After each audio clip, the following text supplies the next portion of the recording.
Buenas tardes.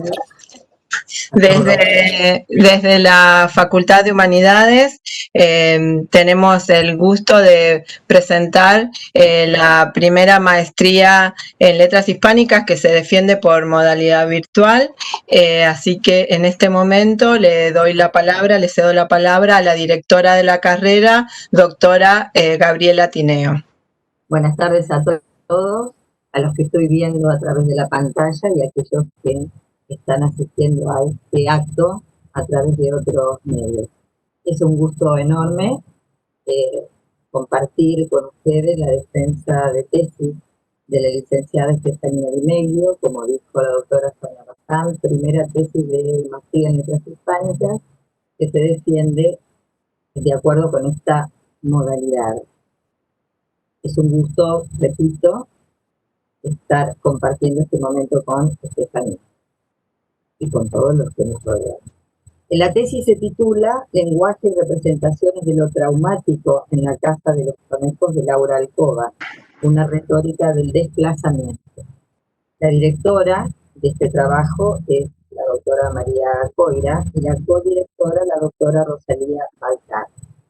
Integran el jurado la doctora Isabel Quintana de la Universidad de Buenos Aires y las doctoras Marta Ferrari y Carola Hermida de nuestra universidad. Como ya hemos conversado, pero vale repetirlo, esta defensa y en virtud de estos nuevos parámetros a los que tenemos que ajustarnos, consta de determinadas instancias y con determinados tiempos que debemos tratar de respetar en función de la conectividad, ¿verdad? Para sostener la conectividad. Entonces, en principio, va a ser su exposición, la tesista, sabes, Estefanía, que debe rondar entre 20 y 25 minutos aproximadamente, y una vez que vos finalices tu exposición, vamos a asistir a la devolución de los jurados. Para no perder tiempo ahora y poder respetar estos tiempos, no voy a ir explicando cuáles son esas instancias, sino que las vamos a ir presentando a medida que corresponda hacer. ¿De acuerdo? Es decir, Estefanía comenzará con tu exposición y una vez que finalices, seguimos con la segunda fase, que es la devolución de los jurados, que ahí vuelvo a referirme al tiempo. ¿De acuerdo? Cuando gustes, entonces, comenzamos con el tiempo de descuento. Bueno, gracias. Buenas tardes a todos y a todas. Voy a hacer una breve, como dijo Gabriela, referencia a la tesis, pero antes me gustaría comenzar con los orígenes de la investigación, humildes, pero con un texto muy importante como lo es Operación Masacre de Rodolfo Walsh, que este texto lo trabajé en una cursada de Teoría y Crítica Literarias 2 con las doctoras María Coira y Rosalía Baltar, y es un texto que me hizo interesarme por los cruces entre la historia que está haciendo y la ficción, entre las formas de trabajar de la literatura con lo real, entre esas formas particulares del decir de la literatura en relación con los silencios de otros discursos. Esa tesis, ese trabajo me llevó a diferentes adscripciones, donde me encontré con la narrativa argentina sobre la última dictadura, y eso decantó en la tesis de licenciatura. Y finalmente llegué a la última etapa o la última fase en la literatura, en la serie narrativa sobre la última dictadura en Argentina, que es la literatura de hijos, en esta tesis de maestría que ya conocen su título. La tesis está organizada en dos grandes partes. Cuando digo grandes me refiero a la extensión, y también a este tema de la extensión me voy a referir al final de la exposición de la primera parte. Entonces, como digo, está dividida en estas dos grandes partes. La primera se titula Reflexiones sobre el lenguaje, lo traumático en la escritura ficcional, estado de la cuestión, y como su nombre lo indica, es un estado de la cuestión, estado del arte y marco teórico que presenta los conceptos centrales que van a ser retomados en la segunda parte y que son ficcionalizados también en la novela de Alcoba. Esta primera parte está organizada en modo de constelaciones, en el sentido de que toma los diferentes aspectos de la problemática principal retomada por la tesis, que es la problemática teórica de la representación acentuada por el relato de las vivencias de lo traumático, en este caso sobre la última dictadura y también el exilio. Esta primera parte teórica consta, como dije, de diferentes apartados concatenados unos con otros, y el primer apartado se titula Del lenguaje y la representación, y en él se lleva un breve recorrido a lo largo de la problemática teórica de la representación, comenzando y remontándonos a los sofistas en el siglo V a.C., y llegando hasta la crisis de la representación en la década de los 80, pasando por las formaciones teóricas de los franceses con autores paradigmáticos como Michel Foucault, que revisan esta distancia entre las palabras y las cosas, para decirlo en términos de Foucault. El segundo apartado se titula Lenguaje y trauma, y precisamente retoma esa distancia entre el referente y el referido, y que aparece acentuada en el caso de las experiencias traumáticas, o acá deberíamos hacer la aclaración, en el caso de las vivencias traumáticas, puesto que donde hay trauma no hay posibilidad de constitución de experiencias, sino que se trata de vivencias no integradas a la experiencia común. En el tercer apartado se retoma esta cuestión del carácter de paraexperiencia. El apartado se titula En las fronteras de la experiencia, un lugar fuera de lugar, y se rige con este concepto que es el de paraexperiencia, es decir, aquella experiencia que se encuentra al lado o por fuera de la experiencia cotidiana y que no puede ser capturada o dicha por el relato ni por las estructuras del sujeto para pensar esa experiencia o esa vivencia. El cuarto apartado es acerca de lo indecible, y en este apartado se van decantando los apartados anteriores y se retoman las reflexiones teóricas de variados autores que son sobrevivientes del genocidio nazi o que lo fueron, como Primo Levi, Antelme, Améry, Semprún, Frank, Bettelheim, y que reflexionan entre lo literario, lo ensayístico y también lo histórico y lo historiográfico sobre esta dificultad del decir. Y acá también hago una aclaración, que es que tomamos el genocidio nazi como tropos universal del trauma, como lo señala Andrea Huizen. Si bien sabemos que entre el totalitarismo nazi y las dictaduras latinoamericanas hay vastas diferencias, una cuestión en la que se entrecruzan fundamental es precisamente la del testigo y la del testimonio. Entonces, en ese sentido, sirve como parangón con las últimas dictaduras y con la última dictadura en Argentina, específicamente sobre la cuestión del testimonio y el testigo. En el quinto apartado, titulado El testimonio como paradoja, se analizan la denominada paradoja de Levi, según Agamben, es decir, la paradoja del testimonio, y sus diferentes derivas, pero ahora me refiero solamente a los dos aspectos principales de la paradoja del testimonio, que son que siempre se testimonia por otros, que vendrían a ser los musulmanes, en términos y en la jerga de los campos de concentración, porque quien ha visto la cara de la gorgona, dice Primo Levi, no vuelve para contarlo. Es decir, que quienes volvieron no han llegado a ese núcleo del horror. Entonces siempre se testimonia por otros.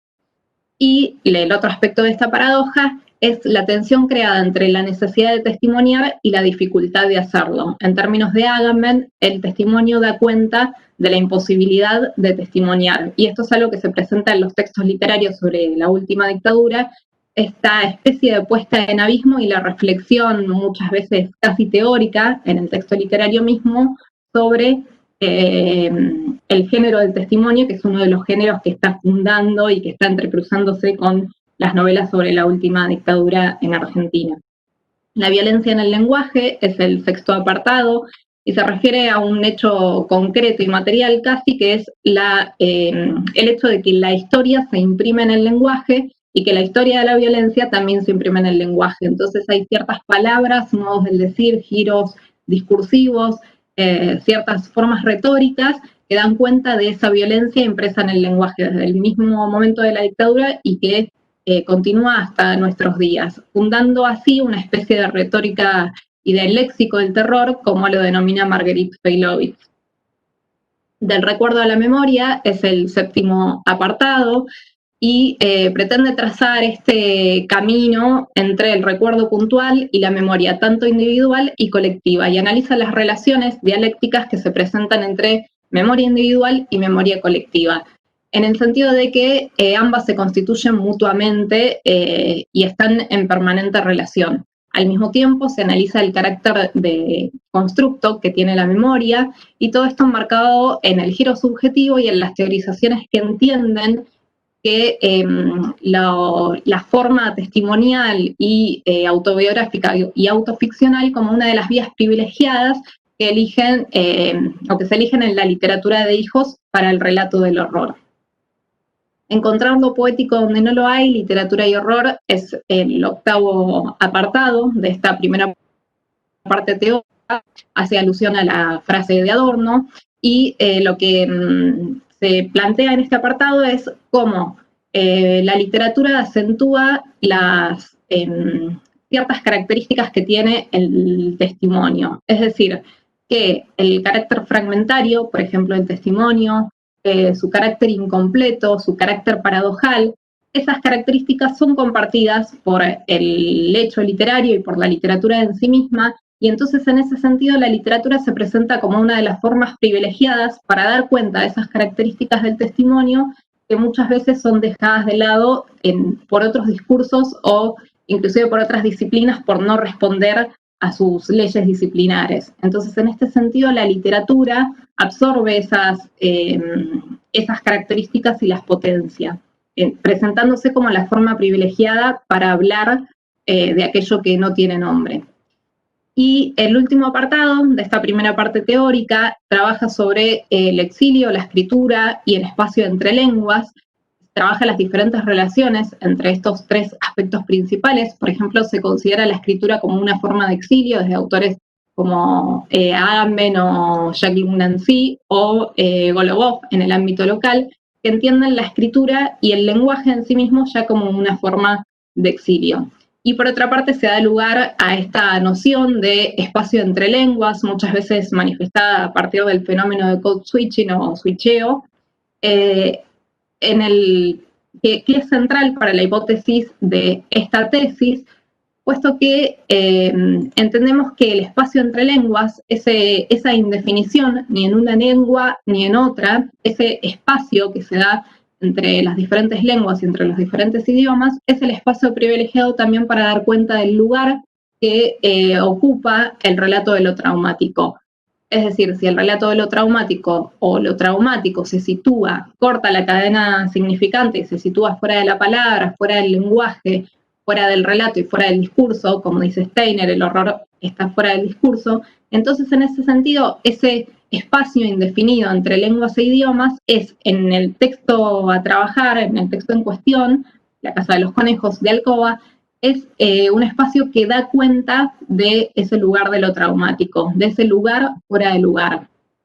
Entonces, ese desplazamiento entre lenguas se presenta también como forma retórica privilegiada para dar cuenta de lo traumático, y a su vez se corresponde con otras formas de desplazamiento que se presentan en el texto en diferentes planos y niveles. Y por eso el subtítulo de la tesis, una retórica del desplazamiento. El desplazamiento se presenta en cuanto al tiempo, en cuanto a espacio, en cuanto a sujeto, en cuanto a identidades, es decir, entre el pasado y el presente, entre el sujeto infantil y el sujeto adulto, entre el sujeto del enunciado y el sujeto de la enunciación, entre París y La Plata, y así podríamos seguir con las diferentes formas de desplazamiento en los diversos planos y niveles de la novela. Y ahora sí, al llegar al final de esta primera parte teórica, quisiera hacer dos acotaciones. Una, en principio, es en relación con el comentario que amable y generosamente hizo la doctora Isabel Quintana acerca de la extensión de la tesis, de esta primera parte teórica de la tesis, que quizás demora la llegada del texto literario. Es cierto, es una parte muy extensa y en eso vamos a trabajar para el paso inmediato, que es la tesis doctoral. Así que, en principio, el objetivo sería resumir esta primera parte, que fue una de las dificultades de la tesis y que se dio sobre todo en relación con otras, o por dos dificultades. En principio, por la abundancia de textos y de bibliografía escrita sobre el genocidio nazi, sobre las últimas dictaduras sobre la última dictadura en Argentina, y también sobre las novelas, sobre la serie narrativa acerca de la última dictadura. Es decir, una primera dificultad, la cantidad de bibliografía. Y otra dificultad está dada también por la sensibilidad del tema. Ilustro con un ejemplo, son múltiples los ejemplos, pero elijo uno solo para ilustrar, que es que, por ejemplo, cuando los testigos hablan de su dificultad al momento de testimoniar, ellos aducen a diferentes causas. Entonces, en el afán, si bien sabemos que es imposible la totalización, pero en el afán de no invisibilizar ninguna de esas voces y de querer incluirlas a todas, eso hizo también a la extensión de esta primera parte. Lo sentí un poco como una cuestión ética, si bien sé que no es así, pero subjetivamente me sucedió eso, entonces es cierto que esta primera parte puede resumirse, sobre todo para el paso siguiente, que es la tesis doctoral. Ahora sí, y antes de ir a la segunda parte, hago otra aclaración también con respecto a la otra sugerencia, que es que tal vez muchas veces en la tesis se hace énfasis a la imposibilidad del decir, al carácter inefable de lo traumático, a los espacios de lo no dicho, y sin embargo, si bien sabemos que el lenguaje es límite, el lenguaje es también posibilidad, como dice Yankelevich.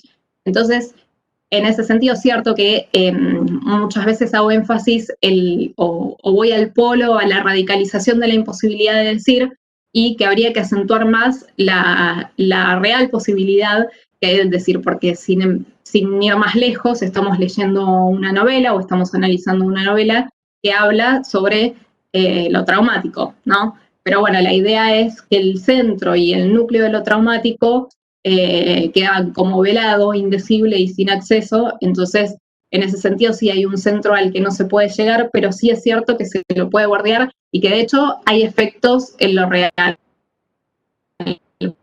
Muchas veces el relato y la posibilidad de decir producen, por ejemplo, la reparación en los testimonios o inclusive a partir de los textos literarios. Entonces, en ese sentido, también otro de los objetivos es, en el paso a seguir, es hacer mayor énfasis en estas posibilidades del decir, más allá de las dificultades.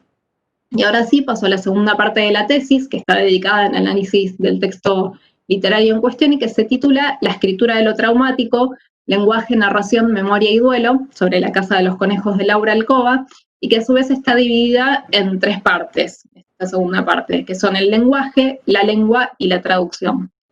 En la primera parte del lenguaje, en capítulos como historia, narración y experiencia, se destaca la idea de la escritura como trabajo de memoria y como tomando parte en la elaboración del proceso de duelo, es decir, la escritura como memoria y como forma de duelo. Y allí está una de las posibilidades de la palabra, ¿no? El segundo capítulo se titula Decir lo indecible y trabaja sobre uno de los aspectos de la paradoja de Levio, la paradoja del testimonio que viéramos anteriormente, y es esta dificultad de hablar sobre lo traumático, que aparece ficcionalizada en la novela y a la que se refiere el sujeto de la enunciación al comienzo del texto. Mientras que este capítulo enfatiza la dificultad de la palabra y del testimonio, el capítulo siguiente, acerca de la necesidad de la palabra, enfatiza el segundo término de la paradoja, que es la necesidad de contar, la necesidad del relato sobre lo traumático, a pesar de la dificultad de hacerlo.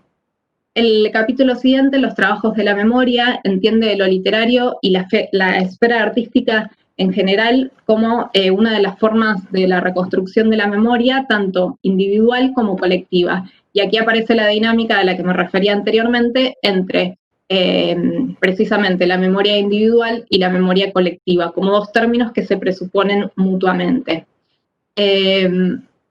Ahora llegamos a la segunda parte de esta segunda parte de la tesis, que se titula La lengua, y el primer capítulo, La vivencia desplazada del lenguaje, la lengua y el relato, enuncia algunas cuestiones generales sobre este fenómeno y esta condición entre lenguas en la que se encuentra el sujeto de la enunciación. y esto sí que se relaciona también con la hipótesis central de la tesis. El sujeto de la enunciación, si en español aprendió a callar durante su niñez, a silenciar, con ese imperativo de silencio que pesaba y que se manifiesta desde el comienzo de la novela, en francés puede hacer ese relato del horror. Entonces, en este sentido, o al menos parte de ese relato del horror. Entonces, en este sentido, el francés le permite distanciarse de esa historia, y recordemos que hay diferentes autores que desde la psicología plantean cómo es necesario distanciarse del relato distanciarse de lo traumático, tomar distancia para poder relatarlo. Entonces, en este sentido, el idioma funciona como uno de esos aspectos que permite al sujeto distanciarse, pero al mismo tiempo, el sujeto puede relatar, digamos, al mismo tiempo que se distancia de los hechos, gracias al francés, al mismo tiempo puede relatar esos hechos porque se encuentra con su lengua de infancia, que es el español.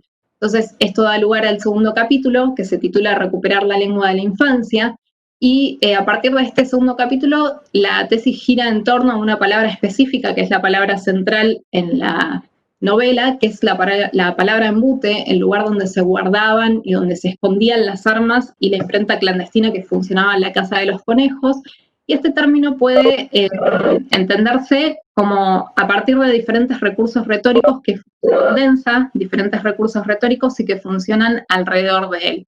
Puede entenderse como metonimia del recuerdo, porque el sujeto recuerda gracias a ese término, así como metonimia del olvido en esta dinámica entre recuerdo y olvido. Puede entenderse como analogía de una historia silenciada, porque así como la historia que viene a contar el sujeto en este texto, la palabra ha sido silenciada, la palabra embute, la jerga militante de los 70 ha sido silenciada. Puede entenderse como analogía de los desaparecidos, porque en la novela se dice que la palabra está desaparecida. Puede entenderse como símbolo de lo difícilmente traducible, porque es una palabra que no tiene traducción a otra lengua y que por eso, aún en la versión original en francés, aparece en castellano. Y así podríamos seguir con los diferentes recursos retóricos. Entonces se da esta condición de entre lenguas como espacio privilegiado en el texto para el relato de lo traumático. En este sentido, el sujeto recupera su lengua de infancia, y a partir de la recuperación de la lengua de infancia recupera una memoria y una historia, y cuando decimos recupera nos referimos también a que reconstruye esa memoria y esa historia, y decimos que el término embute emerge en el texto, irrumpe, así como irrumpe el trauma en la experiencia, este término irrumpe en el francés, irrumpe en español, o en la versión española irrumpe en Bastardillas, y no solo hay una emergencia de ese término, sino que hay una decisión deliberada por conservarlo en español. Entonces, conservar la lengua de infancia y conservar esa lengua materna previa al exilio es una decisión estética, retórica y lingüística, pero es también una decisión política. El capítulo siguiente se titula El lenguaje desarticulado y la polifonía de los discursos. Se analiza principalmente otro de los términos, de los núcleos centrales de la novela y que se traduce también como núcleo central del horror, que es el crucigrama o las palabras cruzadas, como las denomina la nena en la novela. También aparece en castellano, en la versión francesa o en el original en francés, y al igual que las palabras son cruzadas, a partir de ese crucigrama ingresan diferentes discursos cruzados y enfrentados de la época, y es por eso que en este capítulo nos remitimos al concepto de polifonía de Mijaíl Bastín. El último capítulo de esta segunda parte sobre la lengua se titula La muerte, el miedo y la clandestinidad como núcleos del horror, y analiza esas tres nociones que se presentan como recurrencias temáticas y que adquieren densidad hacia el final de la novela. Y también son tres cuestiones centrales que se presentan como metonimia de lo traumático. Ahora sí, llegando a la tercera parte de esta segunda gran parte sobre la novela, titulada La traducción. En su primer capítulo se analiza la tarea del traductor, El capítulo se titula La tarea del traductor, trabajo de memoria y recuperación de la lengua de infancia, y como digo, rescata la tarea de traducción que hace Leopoldo Brizuela a partir de una entrevista, se rescata esa tarea de traducción. Y lo que planteamos es que tomamos la noción o la idea de trabajo intensivo que plantea Susana Romano Sued, escritora, crítica literaria y también traductora. Ella dice que la traducción es un trabajo intensivo porque es un trabajo, dice, también cercano a la crítica literaria, porque es un trabajo de cerca con el texto, un trabajo minucioso, un trabajo que, si bien no se traduce palabra por palabra, va palabra por palabra. Entonces, en ese sentido, esa cercanía le permite al traductor descubrir en el francés su lengua de infancia, porque mientras él está traduciendo y lee las palabras en francés, dice que va recuperando, y al traducir al castellano va recuperando esa lengua de infancia. Entonces ese trabajo intensivo le permite, como por iluminaciones profanas, retomando el concepto de Benjamin, ese trabajo intensivo le permite recuperar la lengua de infancia y al mismo tiempo le permite recuperar cierta historia que él dice que estaba como reprimida en él, que es la historia sobre la última dictadura, sin ir más lejos. Y al mismo tiempo, esa recuperación de la lengua de infancia y esa recuperación de la historia decanta en una novela que es Una misma noche, escrita por Leopoldo Brizuela, que retoma la última dictadura y la guerra de Malvinas, entre otras cuestiones. Entonces al traductor le sucede algo similar a lo que le sucede al sujeto de la enunciación de la novela, por el distanciamiento que le provoca otra lengua, que es el francés, recupera su propia lengua de infancia y recupera su memoria y recupera esa historia. Entonces ahí vemos enseguida vemos uno de los casos de cómo la literatura aporta a la construcción de una esfera pública de la memoria, y también la literatura se presenta como una forma de elaboración de ese duelo no hecho. Y finalmente, el último capítulo de esta parte, el relato del horror como traducción de una experiencia intraducible, que ahora deberíamos decir casi intraducible, pretende ser más teórico y conjuga las reflexiones diferentes reflexiones sobre la traducción desde las teorías inductivas y desde una concepción hermenéutica cercana a la idea de traducción total de Peter Toro. Y se analizan los diferentes grados o niveles de la traducción, interlingüística, intralingüística e intersemiótica, tomando las distinciones de Jacobson, y se plantea la analogía de el relato de lo traumático con la traducción, en el mismo sentido que lo plantea Philippe Besnard, quien dice que, o Sandra Lorenzano en el caso local, quienes dicen que quien ha vivido el horror debe, en su testimonio, debe traducir al lenguaje cotidiano aquella experiencia inefable o casi inefable que no tiene nombre. Y finalmente me gustaría terminar con las proyecciones, y hasta aquí la tesis, me gustaría terminar con las proyecciones de esta tesis de maestría, que las proyecciones en lo inmediato son en la tesis doctoral. La tesis doctoral va a retomar esta tesis de maestría y sobre todo La Casa de los Conejos, a la cual se agrega una novela para constituir el corpus de esa tesis, que es La Resistencia, de Julián Fuchs, del año 2015. Es una novela autoficcional, y Julián Fuchs es un autor brasileño, hijo de dos psicólogos exiliados argentinos durante la última dictadura, y es un poco heredero de ese exilio de sus padres. Y si bien el texto y el autor son brasileños, la novela plantea múltiples operatorias de filiación con la literatura argentina, desde el título lo podemos pensar, y también con, concretamente, la serie narrativa sobre la última dictadura en Argentina, porque, sin ir más lejos, trabaja la última dictadura y el exilio, de manera, como digo, autoficcional. Entonces la idea es trabajar estas mismas cuestiones que se trabajaron en la novela de Alcoba, porque aparecen en el texto de Fuchs, que son el espacio entre literaturas y el espacio entre lenguas en ambas novelas. Y hasta aquí llega mi presentación por ahora. Gracias por escuchar.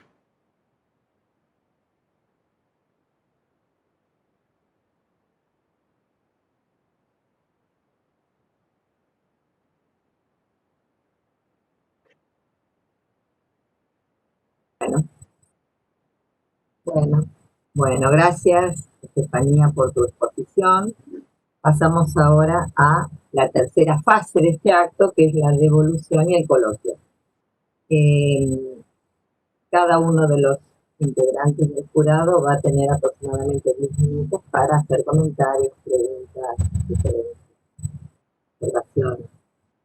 Y Estefanía tomará nota de cada una de estas intervenciones y luego que finalicen los tres jurados, a poder establecerse el coloquio, la respuesta o lo que Estefanía quiera ampliar o conversar con el tribunal.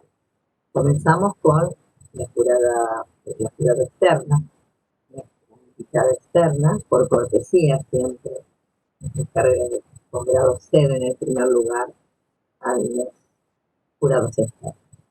Así que te oímos, Isabel.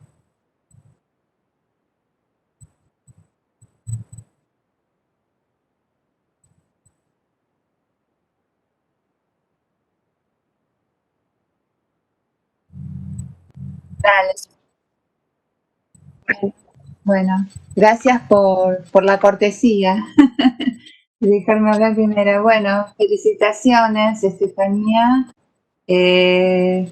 Una exposición clara para tan corto tiempo, ¿no? Que en general duran más las exposiciones, pero lograste condensar muy bien, de nuevo, una tesis muy compleja.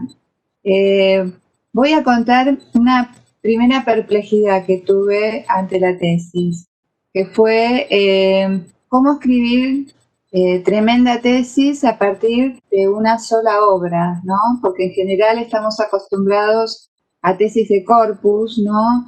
A tesis puede ser de autores, pero que abarquen obras de un mismo autor, pero varias. Y la verdad que me quedé, para bien, por supuesto, gratamente sorprendida por la posibilidad de una exploración tan minuciosa, tan sofisticada. Esto está un poco en mi devolución, así que me estoy repitiendo, ¿no? Por un grado de solidez intelectual, digamos, que no daba para nada por sentado determinantes conceptos que habían sido muy usados, especialmente en la época de la postdictadura, cuando todo el mundo empieza a escribir sobre estos temas, ¿no es cierto? Como un estado de necesidad, etcétera. Y bueno, y ahí aparece la cuestión de la posibilidad, varias cuestiones que vos tocás, pero que siendo ejes de tu tesis, volvés de una forma renovada, ¿no? Como que intentás todo el tiempo torsionar, por ejemplo, la cuestión de lo traumático, la cuestión de cómo representar el horror, o sea, que son preguntas que recorren muy históricamente la postdictadura en el interior de la literatura y otras expresiones estéticas, pero sobre todo dentro de la literatura y la teoría y crítica literaria, ¿no? Ya que a eso nos estamos refiriendo. Diría que la filosofía también, ¿no? Sí, fundamentalmente también la filosofía. La cuestión entonces del trauma, la cuestión de cómo representar el horror, y también la cuestión que, bueno, que vos aclaraste acá, en lo que yo veía como una tensión entre esta cuestión de lo inefable, lo indecible, y al mismo tiempo la posibilidad de decir, ¿no? Creo que en un punto la pregunta se ha corrido ya hace rato. Me acuerdo de un texto no sé si lo anoté en el dictamen, pero de un texto de Nancy, que era justamente sobre la Shoah, donde él ahí argumentaba fuertemente contra Adorno, diciéndole que, lo voy a decir como caseramente, dejémonos de jorobar con esta cuestión de lo inefable, porque si algo ha quedado demostrado es que precisamente sí se ha podido escribir, ¿no? Ahora, el tema es, claro, cómo se escribe. Y me parece que lo que haces vos es volvés a ese concepto de lo inefable Y no sé si sos tan consciente hasta qué punto vos misma lo estás, por otro lado, deconstruyendo, ¿no? Ese concepto, porque al mismo tiempo que nos pones en ese límite tan agendado, incluso debo confesar que yo lo usé como categoría absoluta en mi propia tesis doctoral, o sea que si hoy tuviera que escribir mi tesis no la escribiría así, bajo ese concepto tan fuerte de lo inefable. Vos avanzás y lo que demostrás claramente, y eso es otra gran sorpresa de la tesis, que atravesás como por diferentes capas, yo diría capas geológicas, por decir así, como una imagen de diferentes niveles retóricos, de la lingüística, de la escritura y del lenguaje en general. Nada queda por sentado y todo es un fondeo, ¿no? Hasta llegar al hueso, digamos, ¿no? De las conceptualizaciones. Por eso ocupa tanto espacio la introducción, que yo simplemente no era que lo objetaba, ¿no? Lo veía, digamos, si esto uno lo pensaba, yo no sabía que ibas a hacer la tesis ibas a seguir con esto. Yo lo estaba pensando como libro, ¿no? Si lo tuvieras que publicar, obviamente habría que, ¿no? Como desgranar un poco, ¿no? Sacar un poco toda esa carga, que por otro lado te entiendo porque estamos atrapados bajo el género tesis doctoral y eso es uno de los requisitos. Entonces vos estás cumpliendo con un requisito que te lo impone al mismo tiempo el género, ¿no? Que es el género tesis. Que es como una contradicción, ¿no? Entonces que yo te estoy diciendo demasiado, pero bueno, estás construyendo un flor de marco, diría, ¿no? Teórico para pararte en un lugar y hablar desde ahí. Y bueno, aprendí mucho con la tesis, porque si bien obviamente había leído la novela y crítica, nunca pensé que se podía explorar y explotar tanto este texto. Y bueno, como te digo, me sorprendiste muy gratamente. Entre las cosas que quiero señalar y que vos volviste a exponer, me parece muy interesante cómo encontrás, cómo haces un trabajo sobre la elipsis a través del espacio entre lenguas, entre otras cosas, ¿no? Cómo rellenar esos espacios vacíos, esos huecos. Y además, otra cosa que, bueno, lo tendría que haber dicho antes, vos estás ya trabajando con una memoria de segundo grado, que es la que vos mencionás, que es la memoria, es el giro subjetivo, y en realidad estás trabajando con el giro post-subjetivo, que es el testimonio de los hijos, ¿no? Más que nada, de los hijos de desaparecidos, que también fue un concepto muy discutido, a partir sobre todo, me acuerdo, del texto de Sarlo, a propósito de la película de Carrie, Los Rubios, ¿no? Donde ella hacía una clara intervención sobre esta cuestión, ¿no? Sobre la posibilidad de que fuera una memoria de segundo grado y no directamente la que diera testimonio. También ahí planteas un tema que también es crucial y que en realidad es terrible, porque esta cuestión que vos planteás de Levi, en realidad nadie puede dar testimonio de sí mismo. Eso pienso, por ejemplo, en Walsh, en Operación Masacre, ¿no? Que el tipo vuelve porque se pasó se hizo el muerto y volvió, pero bueno, es un caso, ¿no? Pero en general, en los campos de concentración, una vez que ibas que te metían en las cámaras de gas, no había posibilidad de que dieras testimonio, ¿no? Entonces, ¿cómo vos volvés a trabajar también sobre esa categoría, diciendo que de alguna forma, bueno, como Levi también lo planteó, ¿no? Sí se puede dar testimonio de otra forma, pero se puede dar. No sé cómo estoy con el tiempo. ¿Cuánto me queda? Porque no quiero tomarme el tiempo de la... ¿Cuánto tiempo me queda? 2 minutos. Bueno, esto, bueno, por supuesto que quisiera decirte muchas cosas más y dialogar con vos, porque la verdad que me encanta la tesis. Me gustó, por ejemplo, este descubrimiento de esta terminación, de este concepto de embute. Me encantó ese hallazgo y me encantó cómo pudiste a partir de eso trabajarlo, exprimirlo, ¿no? Convertir una noción que tal vez uno lo leía así pasajeramente y ahí encontrás como un nicho, ¿no? Como un tesoro que te devuelve la reflexión, ¿no? Sobre una experiencia de la niñez, ¿no?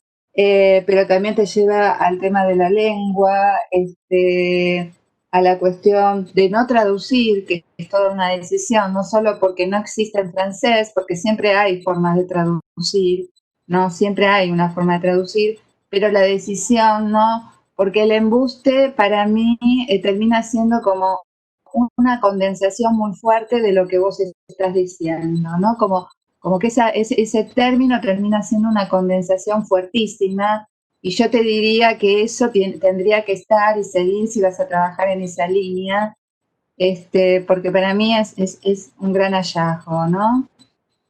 Lo que me quedaría entonces como para decir, yo ya un poco lo dije en el dictamen y vos me respondiste con respecto a la extensión, a la cuestión de lo inefable, es que te sientas como más, que cuando vuelvas sobre el texto, es esto, ¿no? De relajarte ya un poco de la teoría, relajarte un poco de la crítica y que se escuche, aunque tu voz está presente, obviamente, porque sos la que haces la investigación y estás hablando vos, y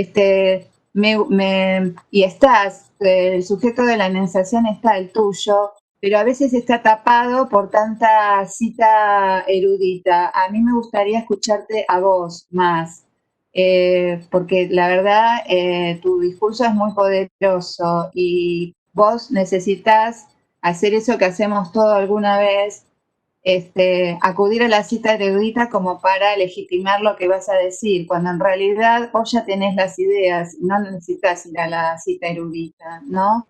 Entonces ese sería como un consejo nada más para seguir pensando y y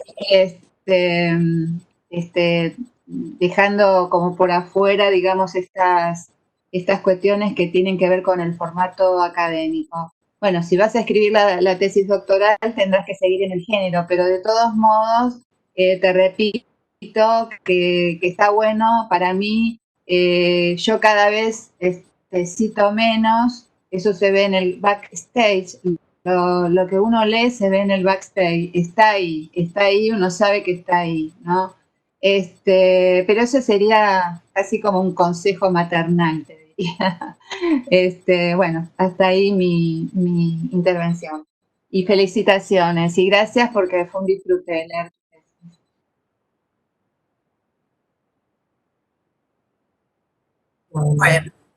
Bueno, no sé si se me escucha bien ahí.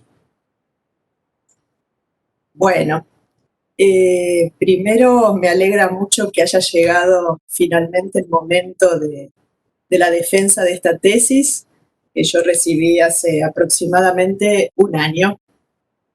En primer lugar, comparto muchos de los comentarios que recién hizo Isabel.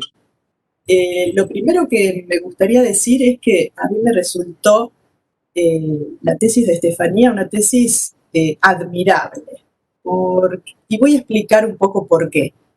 Primero porque yo recordaba el libro de Laura Alcoba, que lo leí en el momento en que salió su edición en castellano hace más de 10 años, y lo recordaba como un libro pequeño, una historia muy acotada, no solo en cuanto a extensión, de hecho es breve, tiene menos de 100 páginas, sino también en cuanto al tiempo que abarca, los acontecimientos que relata.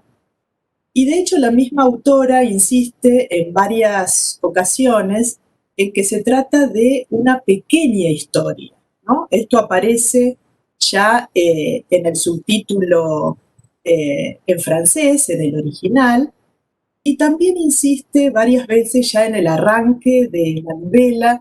Ella dice que va a evocar un breve retazo de historia argentina, y eso es lo que me resultó admirable, confrontar ese núcleo mínimo que es el texto, que es el punto de partida, con la magnitud de la tesis de Estefanía.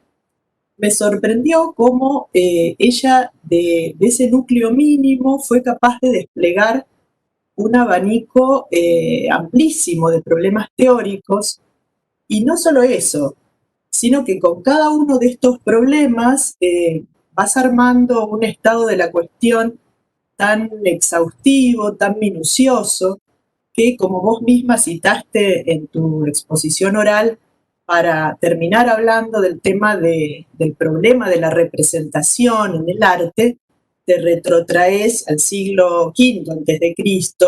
para hablar de los sofistas, y así con cada una de estas problemáticas. A mí precisamente me gustó mucho cómo fuiste atando cada una de estas problemáticas. En este sentido, la contextualización que haces primero del surgimiento de la ficción historiográfica y en general del relato memorialístico, cómo enmarcás eso a su vez en el denominado giro lingüístico, un cuestionamiento sobre la capacidad de representación que con la aparición de la historia cultural se extiende sobre el pasado y en particular sobre el pasado reciente, cómo a su vez atás esto con el giro subjetivo y ese desplazamiento del foco de atención desde una utópica pretensión de objetividad totalizadora hacia la centralidad del sujeto y sus microhistorias, cómo en ese contexto la escritura testimonial se asocia a las llamadas escrituras del yo, y después de abrir ese enorme abanico y de desplegar todo ese panorama de problemas teóricos, recién ahí viene la referencia a las novelas escritas en torno a la última dictadura argentina, te detenés en la literatura de hijos y te centrás en la novela objeto de tu tesis. Es decir, que primero abrís un enorme abanico, un enorme panorama, que luego te replegás y focalizás en el texto. En este sentido, uno de los aspectos que a mí más me interesó de la tesis es el abordaje teórico que vos hacés del problema del testimonio. Un problema que también analizás de una manera prismática desde la filosofía, la sociología, el psicoanálisis, la lingüística, la teoría literaria, y es el de detenerse a pensar en ese otro problema que se suscita ante este tipo de relatos, que es el de contar con la posibilidad de un receptor, ¿no? La voluntad de un receptor. Y ahí vos sumás al nombre ineludible de Primo Levi el de un español, Jorge Semprún, que a mí me toca de cerca porque yo provengo de esa área, que fue otro sobreviviente de los campos, y que él reformula justamente el problema desplazándolo de la dificultad de contar a la dudosa posibilidad de que haya alguien que escuche y sobre todo de que haya alguien que crea en eso que escucha. Esto me llevó a pensar que este tipo de discursos tensa en algún sentido las posibilidades de la retórica, que pone a prueba los medios de persuasión, el resultar creíble a través del discurso, porque la magnitud y la excepcionalidad de lo narrado genera incredulidad. Pero en este sentido me pareció muy acertado lo que vos acabás de exponer y de aclarar en tu exposición oral respecto de la impotencia del lenguaje. Porque es cierto que de algún modo, cuando uno va leyendo la tesis, yo en mi caso recordaba la archiconocida afirmación de Wittgenstein, ¿no? De lo que no se puede hablar mejor es callarse. Pero recordaba a la vez la refutación que hace Bertrand Russell en la introducción al Tractatus, cuando dice que a pesar de estas afirmaciones, Wittgenstein ha encontrado el modo de decir, dice él, una buena cantidad de cosas sobre aquello de lo que nada se puede decir.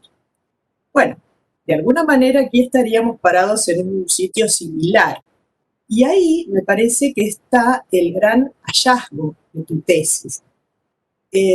Lo que a mi juicio constituiría casi una segunda hipótesis, que es considerar que por su naturaleza es el lenguaje literario, por su opacidad, por su polisemia, por su utillaje retórico, todo lo que vos analizás, por su expresión metafórica, es el lenguaje literario el más apto para dar cuenta de lo traumático, ¿no?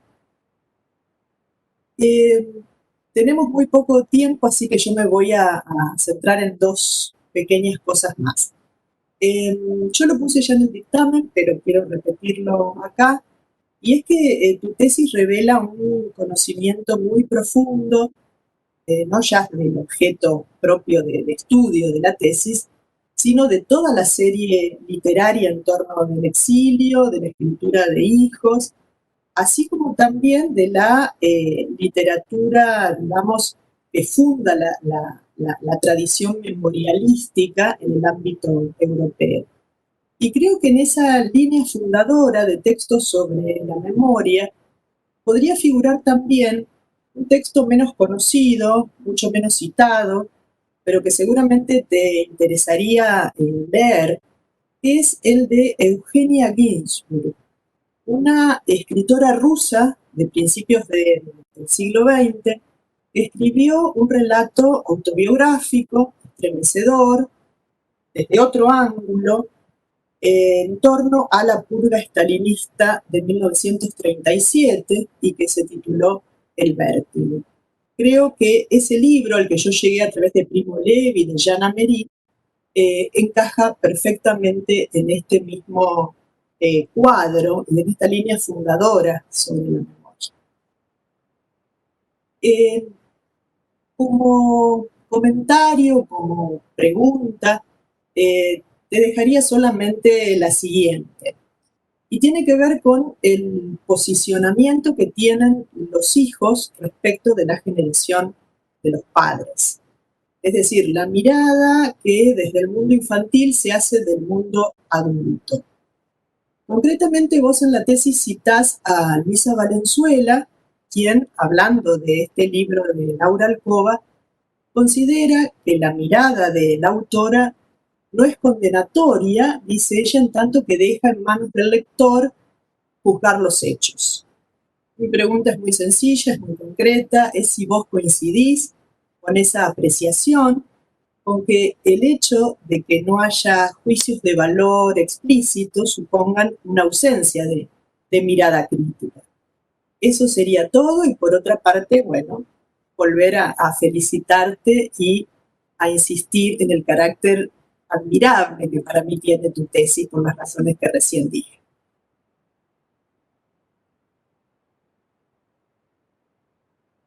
Bueno, felicitaciones, Estefanía. Felicitaciones a sus directoras. Leí la tesis con mucho gusto, con mucho placer, y aprendí un montón al leerla. Como señalaron los jurados que me precedieron, es una tesis que asume una serie de desafíos muy importantes. El primero que mencionaron tiene que ver con el corpus o la decisión de trabajar sobre un único texto, algo que, como dijeron también, sorprende al tratarse de una tesis de maestría. Y el otro gran desafío que también se mencionó es ese entramado que construís entre la teoría y la crítica literaria, que para mí es sorprendente también. Siento y sentí al leer la tesis que había precisamente una imbricación entre la teoría y la crítica literaria muy potente, que ayudaban al lector a transitar esa primera parte teórica del trabajo, porque no es un marco teórico o un estado de la cuestión que está al margen de la lectura de la novela. Permanentemente yo iba encontrando hebras que vinculaban esa primera parte del trabajo con la lectura que vos hacías de la novela. Y sentí que en ese desarrollo vos ibas dando cuenta de los grandes problemas de la teoría literaria o de la teoría del arte en general, con mucho rigor, ¿no? Como estamos habituados a que ocurre en el texto o en el género de tesis. Ahí fuiste explicando con mucho detalle, como dijimos todos los que hemos hablado hasta el momento, del problema de la representación, de la relación entre el testimonio o la literatura testimonial y la ficción, el problema de la memoria. También das cuenta de la hibridez genérica del texto, bueno, y cómo se manifiesta, los desafíos de la escritura en primera persona y, por supuesto, el problema de la traducción, que es tan primordial en esta novela. Todo ese recorrido que haces está colmado de las voces de los especialistas y lográs que esté tu voz también ahí, lo cual es realmente complejo porque uno va escuchándote también, no solo en cómo hilvanás esas distintas perspectivas, sino por tu propio posicionamiento y por las relaciones que vas estableciendo con la novela que trabajás.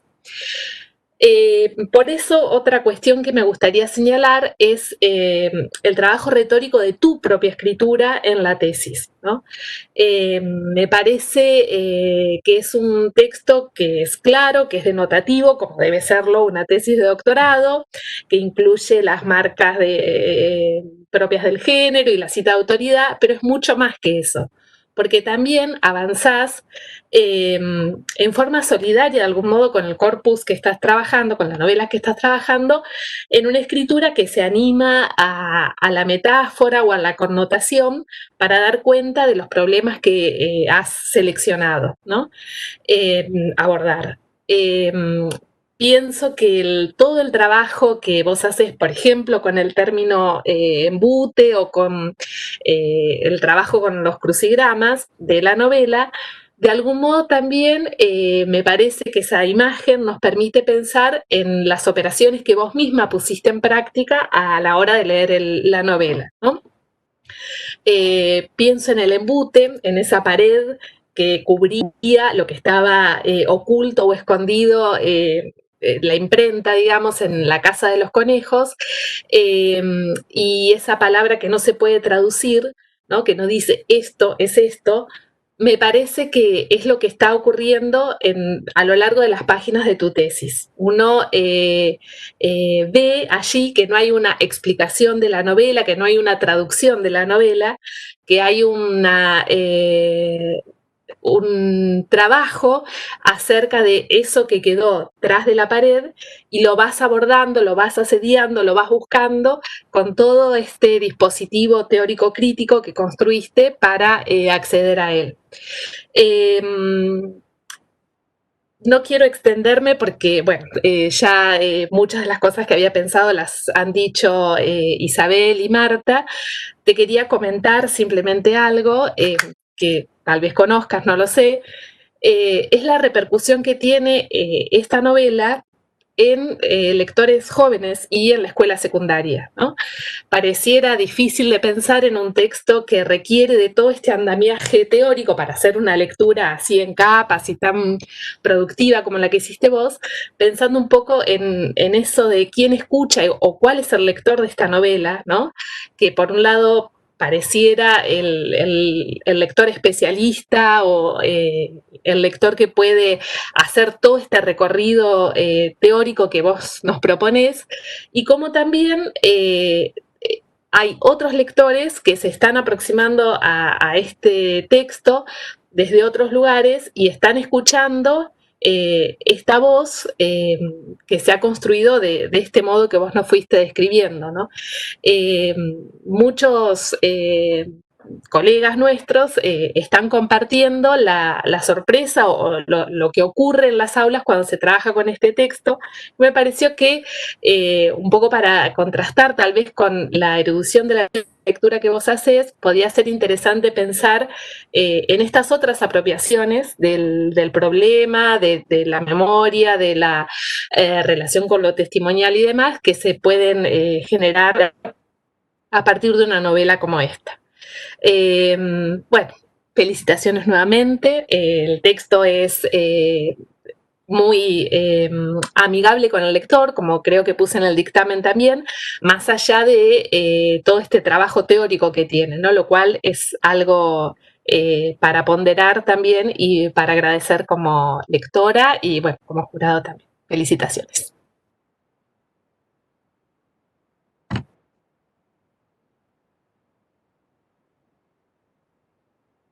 Bueno, no sé si puedo... Ahora sí. Sí. Bueno, gracias en principio por sus lecturas, por haber leído una tesis extensa, pero sobre todo por sus lecturas amables y generosas. Bueno, que ya había leído en los predictámenes, pero que hicieron ahora y que completaron ahora, así que les agradezco. Y bueno, les agradezco los comentarios, las sugerencias, los consejos. A Isabel, el consejo maternal de quitar un poco ese, digamos, aparato teórico o las citas. Realmente, sí, lo sentí así, como que tenía que ir a la cita porque ya alguien lo había dicho o porque alguien siempre lo dice mejor que uno.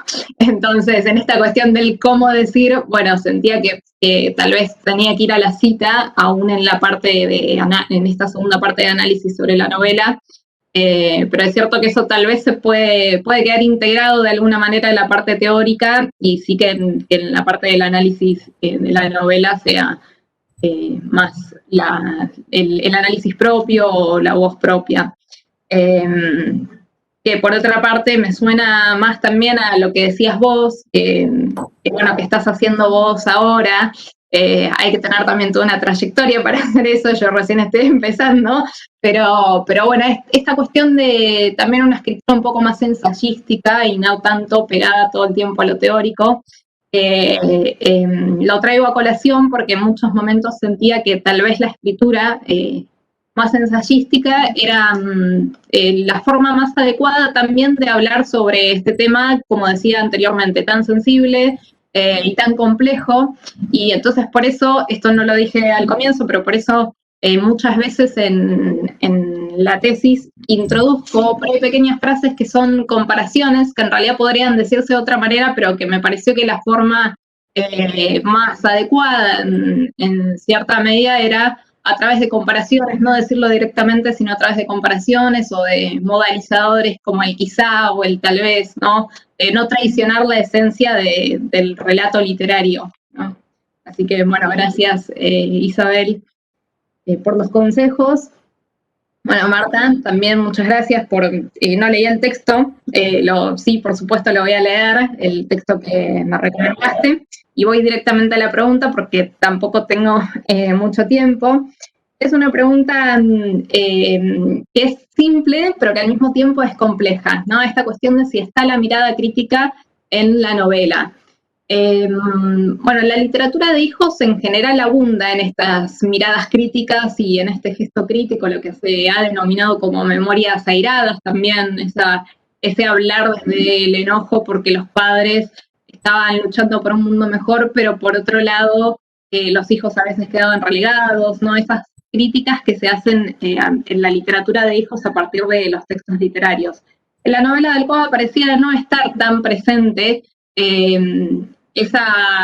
digamos, tan presente o tan fuerte, tan profundizada esa mirada crítica, y sin embargo están, porque digamos que en esta tensión está también presente a través de una tensión, ¿no? Que pareciera que no está, y sin embargo está sugerida esa mirada crítica. En esta tensión, como decía, entre lo dicho y lo no dicho, y lo que el sujeto de la enunciación y a la vez personaje quiere decir y entre lo que no quiere decir, entre lo que no puede, ¿no? Esa tensión permanente entre los diferentes grados y las formas del decir. Entonces, este sujeto de la enunciación muchas veces lo que hace es introducir una especie de mirada crítica a partir de la sola sugerencia, ¿no? Entonces, por ejemplo, hay una escena en la que el personaje ya adulto, pero que supuestamente es la nena, narra que mientras untaba el pan con dulce de leche al volver del colegio, los adultos limpiaban armas al lado de su rodaja de pan, ¿no? Entonces, uno cuando lee la novela es simplemente una descripción casi carente de juicios de valor y de adjetivos y demás, y sin embargo el solo hecho de decidir contar esa escena creo que es una forma de introducir la mirada crítica, pero al mismo tiempo también deja al lector la construcción de esa mirada crítica. Es decir, deja al lector la decisión de si ver eso como un gesto y como una mirada crítica o de simplemente que sea una descripción más de esa vida en la clandestinidad, ¿no? Entonces me parece que sí, que se genera esta tensión, que está la mirada crítica, pero que está, como decía, la tensión entre lo dicho, lo no dicho, lo que se quiere decir, lo que no, está sugerida. Y que bueno, que siempre es el lector el que termina de construir el texto y el que termina de escribirlo y de ver o no esa mirada crítica. Después también lo que se le ha criticado mucho a Alcoba, ¿no? Hablando de la mirada crítica, es, bueno, digamos, podríamos analizar esa mirada crítica a partir de las recepciones y de las formas de lectura del texto, y como decía Carola, y me adelanto un poco a lo que planteaba Carola, a partir de las lecturas en la escuela, ¿no? Porque muchos dicen que es un texto que, bueno, por esta cuestión de que introduce también temas tabúes, ¿no? Bien propio de la literatura y más todavía de la de hijos, temas tabúes como la idea de traición dentro de los centros clandestinos de detención, tortura y exterminio, y entonces, bueno, como si fuera posible hablar de la cuestión de traición cuando un ser humano está siendo víctima, ¿no? Entonces muchos lo que han dicho es que el texto de Alcoba habla de, digamos, ostensiblemente, y que habla de la traición dentro de un centro clandestino de detención. Y sin embargo el texto de Alcoba no lo afirma, sino que simplemente habla de esta cuestión de que el ingeniero es, ¿no? Al final de la novela, el personaje del ingeniero, quien construyó el embudo, que era el único que sabía realmente de dónde estaba la casa y dónde estaba el embute.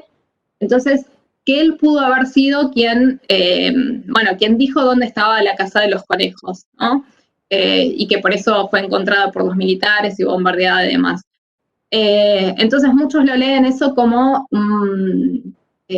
una acusación directa de traición a ese personaje, que fue un personaje que digamos, en la vida real existió y que en el texto está ficcionalizado. Entonces, en ese sentido, muchos receptores construyen ciertas lecturas que, sin embargo, no están afirmadas con certeza en el texto. Entonces, por eso también esta cuestión de la mirada crítica, si Alcoba tiene una mirada crítica o no, bueno, yo en principio diría que la sugerencia, como decía anteriormente, el solo hecho de sugerir ya está introduciendo una mirada crítica y que es el lector el que termina de construirla o no, ¿no? Entonces, con respecto a esta cuestión, me parece que sí, que también habría que ver la recepción, ¿sí? Las diferentes formas de recepción, para ver, bueno, si por esta cuestión de que el texto se termina de construir siempre con los lectores, ¿no? Lo sabemos a partir de Barthes, y cómo se construye esa mirada crítica, ¿no? Pero en principio diría que sí, que está esta tensión y que esa mirada crítica está incluida a partir de los no dichos, inclusive, de las sugerencias, ¿sí? Y bueno, Carola, gracias también por tu devolución, por tu lectura y tus palabras generosas y consejos.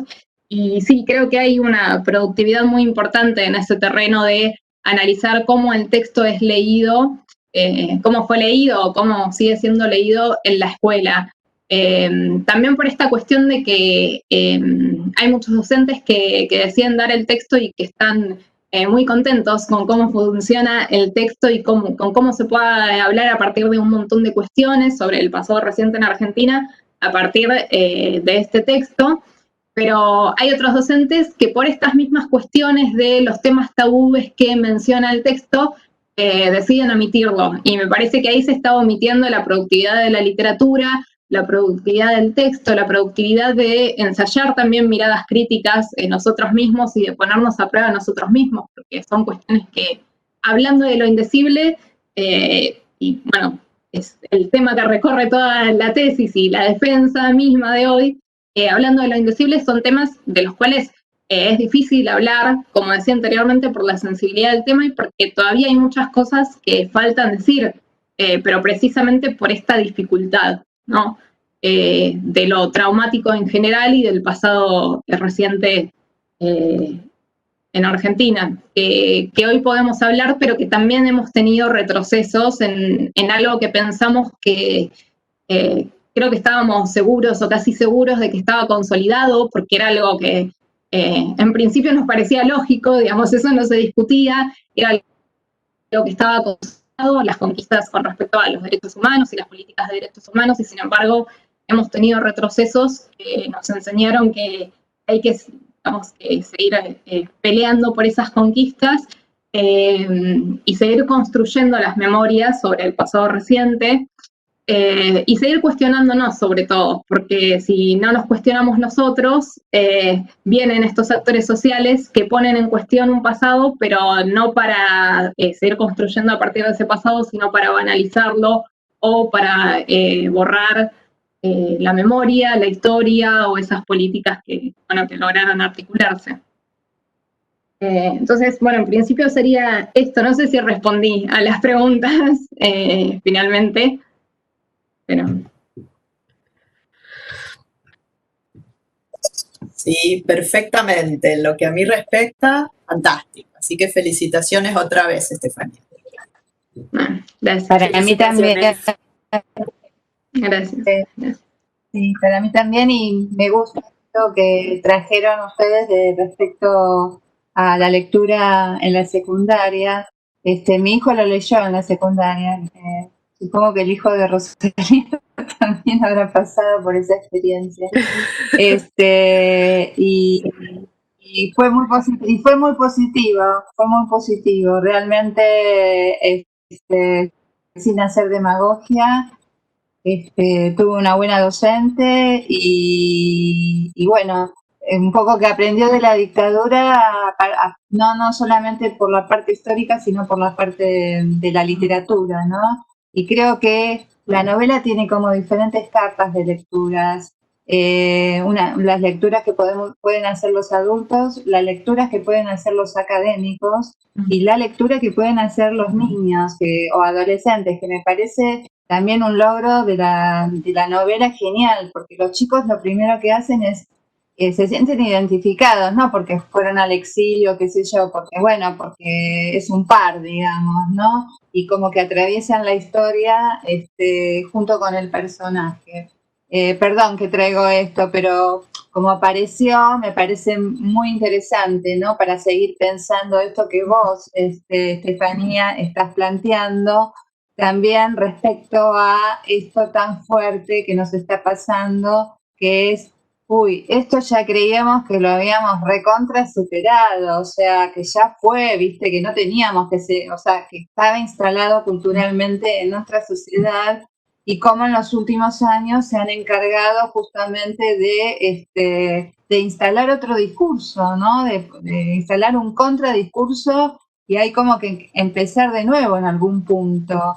Así que también está esta cosa de lo que vos hablas, que es el compromiso que uno tiene como docente, como intelectual, como crítica, para no dejar que eso suceda, ¿no? En esa última intervención que vos haces, Estefanía, también está eso. Así que, bueno, te agradezco también eso, ¿no? Y felicitaciones. Gracias a ustedes, gracias. Sí. Bueno, ahora pasamos a la cuarta fase, que es la elaboración del dictamen, modo que algunos de nosotros vamos a disiparnos y quedarán los jurados trabajando en la confección del dictamen. Y Hernán nos va a acompañar, ¿verdad, Hernán? Vas a estar allí como apoyo, asistente, tan necesario muchas veces. De modo que nos vemos, tienen aproximadamente media hora, es el tiempo para el que cuenta. Bueno. La normativa como máximo.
Bien, pasamos ahora, luego del trabajo realizado por los jurados, a la lectura del dictamen, que va a estar a cargo de la jurado externa, doctora Isabel Quintana. Luego de la lectura del dictamen, van a tomar la palabra la directora y la codirectora de la tesis para hacer el comentario que Isabel. Bueno, comienzo entonces y gracias por darme la posibilidad de realizar la lectura.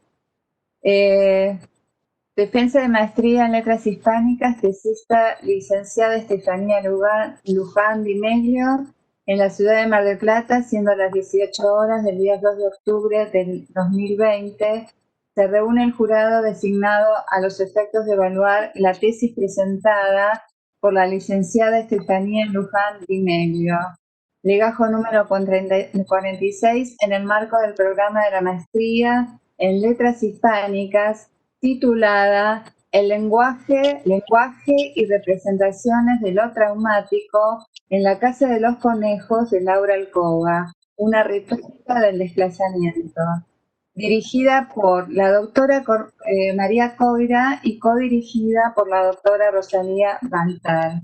Integran dicho jurado y se encuentran presentes la doctora Isabel Quintana, la doctora Beatriz Ferrari y la doctora Carola Hermina.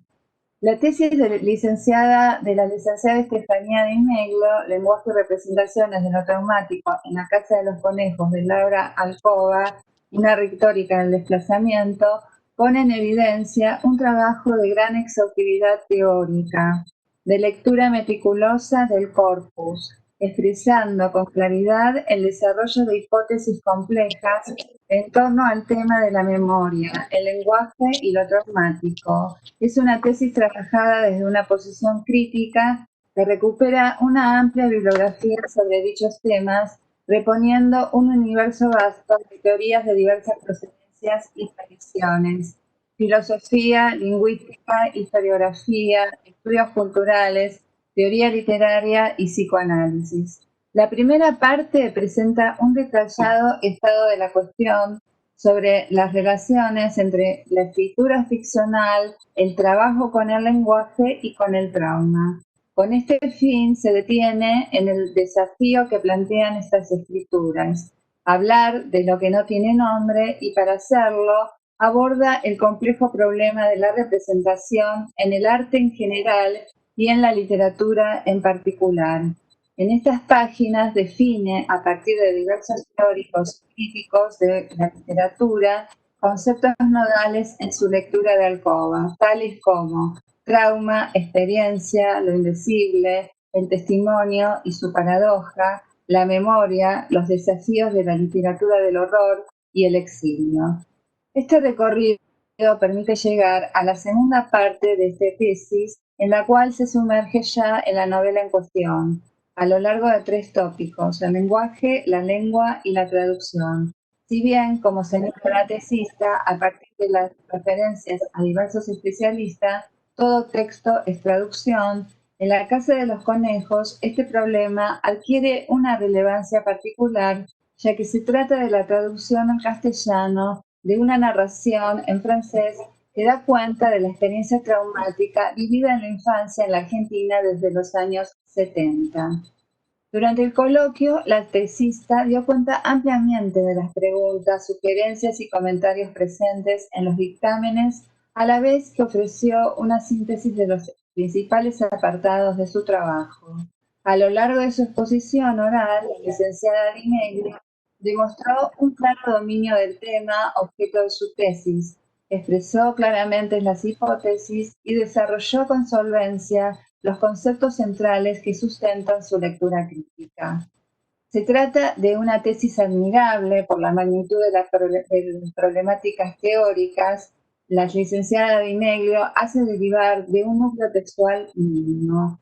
La originalidad y los aportes a nuestro campo que ofrece la tesista radican en que pone a prueba nociones que marcaron una cierta tradición en los estudios de la memoria, tales como lo indecible, nominoso, inefable, la interdicción del decir, los límites del lenguaje frente a experiencias extremas. La potencia de este trabajo se evidencia en las posibles líneas de investigación y derivaciones, de las cuales también dio cuenta la tesista a lo largo de su exposición.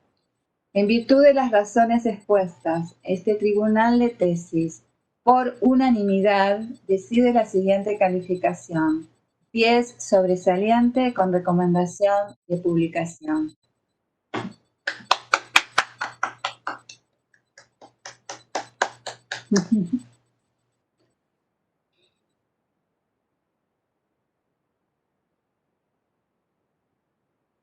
Bueno, María, ¿no? Y Rosalía. El audífono.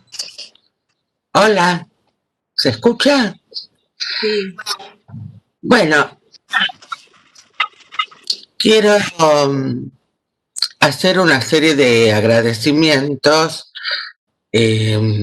por una parte institucionales al área de coordinación de posgrado, en la figura de Sonia Bazán, de Claudia, de Fernando, que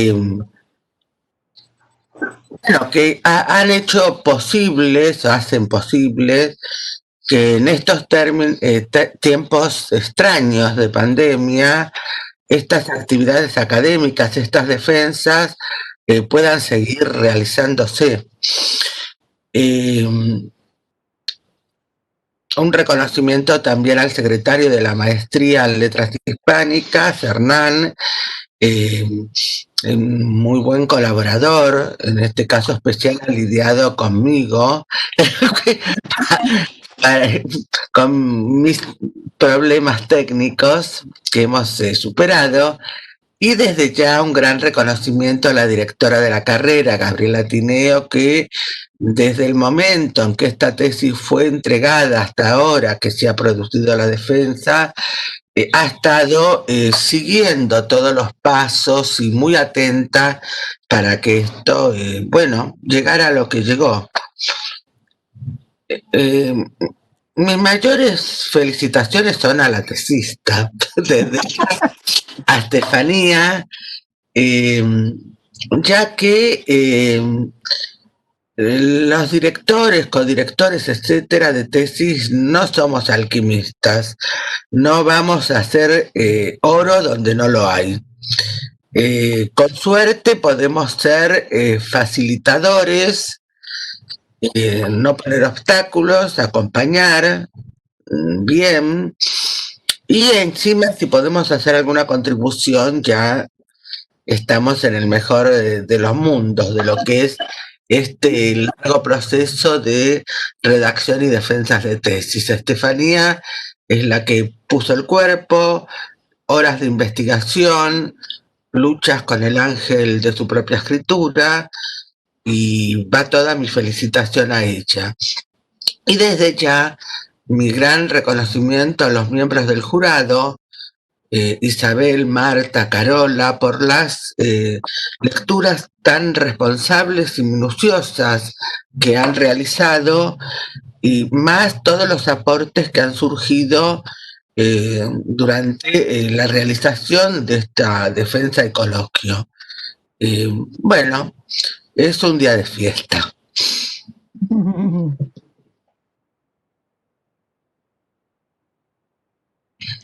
Bueno, yo no tengo mucho más que decir de María, suscribo todo lo que dijo María y te felicito, Steffi. Me acuerdo de ese día en decanato que hablamos de la casa de los conejos y todo el proceso que vos llevaste para llegar a esta tesis, ¿no?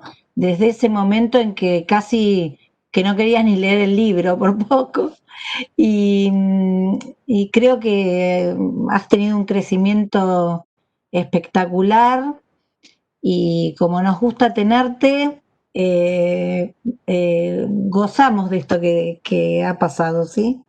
Así que nada, te felicito y también gracias a los jurados y a Hernán y a Gaby. Bueno, yo no sé si puedo hablar. En realidad, Gaby, no puedo hablar. Bueno, agradecer, obviamente es para agradecer.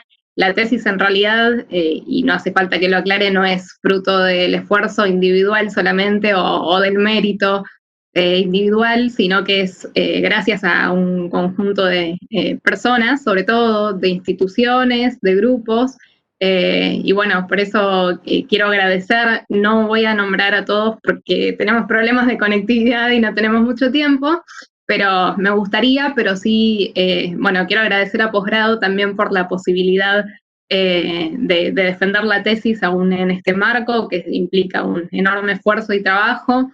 Quiero agradecer a la Universidad Nacional en general y la educación pública, que fue lo que me permitió estudiar, y en particular a nuestra Universidad de Mar del Plata. Agradecer a los jurados por sus hermosos dictámenes, sus lecturas, sus consejos, también minuciosos, bueno, como dijo María, y sus comentarios que me sirven muchísimo y son recontraproductivos y operativos para el próximo paso, ¿no? Y para seguir investigando. Agradecer a mis directoras, que las volvería a elegir, como siempre se los digo, bueno, por todo el acompañamiento y por este trabajo que hicimos juntas. Y bueno, y agradecer a todos, a compañeros de la carrera, de la maestría, a todos, y bueno, y a mi familia, que están por acá, a mi papá, está en la verdulería mirando, ahí con Perli, a mi mamá, a Romy, a Leonardo, y a Jenny y a mi baby. Y bueno, a la familia, que son los que están desde siempre bancando, y que también es gracias a ellos que uno puede llegar a estas instancias. Así que gracias, estoy muy contenta. Bueno, Aplaudimos. por finalizar. ¡Bravo!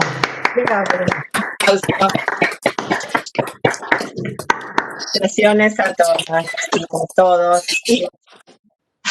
Gracias. Bueno, besitos. Les debo una visita a Mar del Plata. Voy a ir Cuando quieras, te esperamos para firmar el dictamen entonces. Gracias por la invitación. Éxitos, Estefanía. Gracias a todos. Felicitaciones, Estefanía, sobre todo. Gracias. Espera. Y a Roseli, especialmente, grandes amigas. Besos. Gracias, Fernando. Fernando, Por Estefanía. dos. Gracias.